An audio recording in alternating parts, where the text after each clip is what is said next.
அனைத்து கட்சி கூட்டத்தில் பங்கேற்றிருக்கக்கூடிய பாஜகவின் மாநில துணைத் தலைவர் கரு நாகராஜன் நம்மிடையே இருக்கிறார். அவரிடம் கேட்கலாம். சார், இந்த அனைத்து கட்சி கூட்டத்தில் பாஜக என்ன கருத்தை முன் வச்சது சார்? பாஜகவின் சார்பாக எங்கள் பொதுச் செயலாளர் தஞ்சையிலிருந்து வந்திருக்கக்கூடிய அண்ணன் கருப்பு முருகானந்தம் அவர்கள் மிக தெளிவாக இந்த பிரச்சனைக்கு தீர்வு காணக்கூடிய அதிகாரம் காவிரி மேலாண்மை ஆணையத்திற்குத்தான் இருக்கிறது. மேலாண்மை ஆணையம் அமைக்கப்பட்டது உச்சநீதிமன்றத்தினுடைய வழிகாட்டுதலின்படி அமைக்கப்பட்டிருக்கிறது. ஏறத்தாழ தமிழக அரசும் தமிழக மக்களும் விவசாயிகளும் ஒரு 40 ஆண்டு காலமாக போராடி வருகிறார்கள்.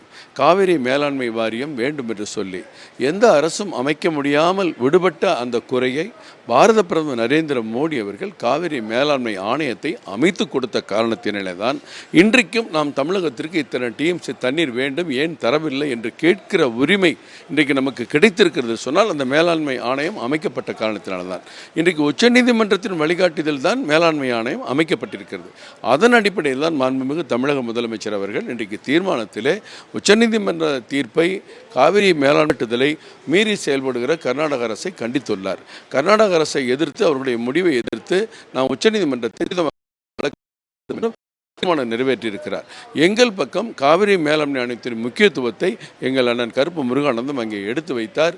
அவருடைய பகுதியிலே ஏறத்தாழ 15 லட்சம் ஏக்கர் விவசாய நிலங்கள் 3 போகம் விளைந்தது போக 2 போகம் விளைந்தது போக இன்றைக்கு ஒரு போகத்துக்கு கூட தண்ணீர் கிடைக்கவில்லை. கடைமடை என்பதே விவசாயத்திற்கு வழியில்லாத ஒரு ஆகிவிட்டது. காவிரியிலே தண்ணீர் நாம் கேட்பது நம்ம, ஆனால் கர்நாடக அரசு அதை ஒரு வடிகாலாகத்தான் பயன்படுத்துகிறது. அவர்களுக்கு அணை நிரம்பினால் தண்ணீர் வரும், அணை நிரம்பாவிட்டால் தண்ணீர் வராது என்ற ஒரு மோசமான நடவடிக்கையின் நிலையை கைவிட்டார்கள். அதன் அடிப்படையில் ஒட்டுமொத்த எல்லா தலைவர்களும் ஒருமித்த கருத்தோடு இந்த தீர்மானம் நிறைவேற்றப்பட்டது. கர்நாடகத்தில் ஆட்சிகள் மாறினாலும் கூட தமிழகத்திற்கான நீர் தேவை, இந்த நீர் பிரச்சனை என்பது தொடர்ந்து நீடிப்பதை பாஜக எப்படி பார்க்குறது? நிச்சயமாக இது எங்கள் பாஜக தலைவர் மேகதாதுவிலே அவங்க அணை கட்டணும்னு சொன்னப்போ முதல்ல இருக்கிற முதலமைச்சர், அவர் காங்கிரஸ் முதலமைச்சர் 9,000 கோடி ஒதுக்குனாங்க. இப்போ அது 12,000 கோடியை ஒதுக்கியிருக்காங்க. இந்த பிரச்சனைக்கு கூட முதல்ல தமிழ்நாடு அண்ணன் அவருடைய தலைமையில் எங்கள் மாநிலத்தில் அண்ணா கொண்ட தஞ்சையில் ஒரு 10,000 பேர் இருந்த ஒரு உண்ணாவிரத ஆர்ப்பாட்டம் நடைபெற்றது. அப்படி நம்ம தமிழக உரிமைகளுக்கு அவங்க செய்கிறது அநீதி. நம்ம உரிமைக்கு நம்ம போராடுவோம், குரல் கொடுப்போம். இந்த அனைத்து கட்சி கூட்டம் நடக்கும் போதே அனைத்து கட்சி கூட்டம் நடப்பது தொடர்பாக எங்களுக்கு கவலை இல்லை, ஆனால் மேகதாதுவுக்கு ஒரு முடிவு கிடைக்கும் என்று நம்புகிறோம் சொல்லிட்டு கர்நாடக துணை முதலமைச்சர் டி.கே. சிவகுமார் சொல்றாரு. எந்த முடிவும் கிடைக்காதுங்க. ஏற்கனவே ஏமாந்துட்டோம். கபினி, ஆரங்கி, ஹேமாவதி போன்ற இடங்கள்லாம் துணை ஆறுகள், காவிரிக்கு தண்ணீர் கொடுக்கக்கூடிய துணை ஆறுகள்லாம் அணைகள் கட்டி நம்ம ஏமாந்தது போதாதா?